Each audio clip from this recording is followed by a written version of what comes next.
Here in North America, we haven't seen the Supra name in Toyota's lineup for over 20 years, and I'm here at the eve of the North American International Auto Show, where Toyota has finally taken the wraps off the highly anticipated 2020 Toyota Supra. This is the all-new 5th generation. Let's take a first look.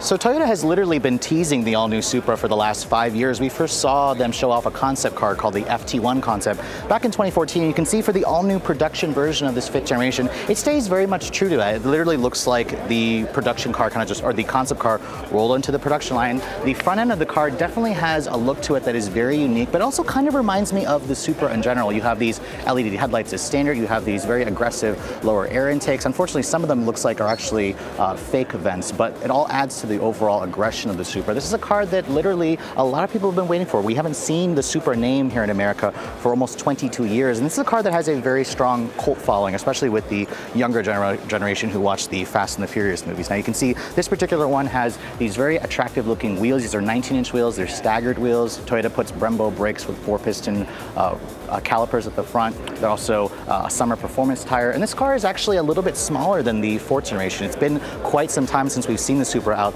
in America. The old one had roughly a wheelbase that was around 100 inches long. The wheelbase for this one's been shortened by 3 inches, and its overall length is about 4 inches shorter at 172 inches long. Now, the rest of the profile, you can see it literally looks just like the FT1 concept with the way that roof looks, the way the rear end looks over here. It has a very aggressive, interesting design. I think a lot of people, when they see it in person, are going to probably like the look of this car a lot more versus when you actually see it in the rear or in pictures. Now, at the back, you can see Toyota has carried over the old logo from the Supra. It's got that kind of 90s inscription here. It's got that GR badge with their racing development team. And then the exhaust system, you can see it's got a very nicely integrated dual outlet exhaust with these big fat pipes. You've got the rear brake light here. You have these combination LED rear taillights. And overall, what do you guys think of the Supra's design? I think it actually looks quite stunning in person. Now, at launch, this car will be available in 3 different trims. It'll be a base 3-liter, a 3-liter premium, and then of course the 3-liter launch edition when this does go on sale. So with any sports car, what's going on underneath the hood is the most important aspect of this vehicle. And as you guys know, this car has been co-developed with BMW. It uses BMW engine technology underneath here. Now, just like the original Supra, it will launch with a 6-cylinder engine, an inline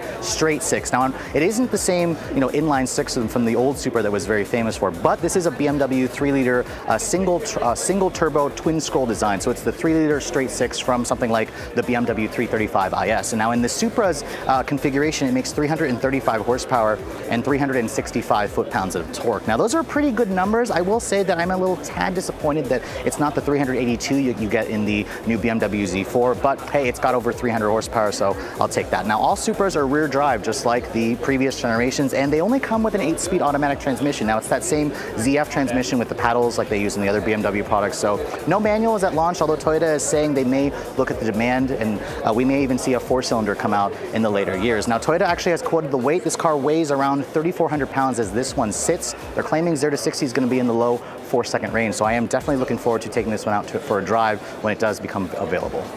So on the inside of this new Supra, unfortunately I can't sit in it yet because this one's like a prototype model. I will say that the interior at a glance, I see a lot of parts sharing in here from BMW, which isn't really a bad thing. BMW is a luxury brand, so you see a lot of the switchgear in here, the steering wheel, the shifter, the infotainment system. Toyota says the base and the premium models will be very well equipped. This one here you can tell is the premium version because it's got the upgraded seats, it's got heated seats, it's got the bigger 8.8-inch Supra Connect infotainment system, which is this Toyota says is actually the first Toyota vehicle to have wireless Apple CarPlay, which honestly they probably just took that over from BMW since that's a BMW feature. Now, compared to the all-new Z4's interior, this is completely different. So before you think that this is just kind of like a cut and paste of the BMW Z4, the Toyota design team kind of had their own thoughts here. They had the BMW switchgear, but you can see here it'll have features like a head-up display, it'll have navigation on the higher trims, and you can also choose from different interior colors. Overall, I think it looks fantastic. I am looking forward to actually taking this one out for a drive. It's been a highly anticipated car. Now, speaking of which, when can you actually pick up one of these Supras? Well, Toyota says the launch edition model is actually available for a special order at your local Toyota dealership now, and they're looking for like a Q2, Q3 delivery in 2019. This will be again a 2020 model. With pricing already been announced, this car will start at $49,990 for the base 3-liter model. The premium version is like another $3,000 extra, and then if you guys want that launch edition, which has the special red trim in the interior, that one will start at around $55,250.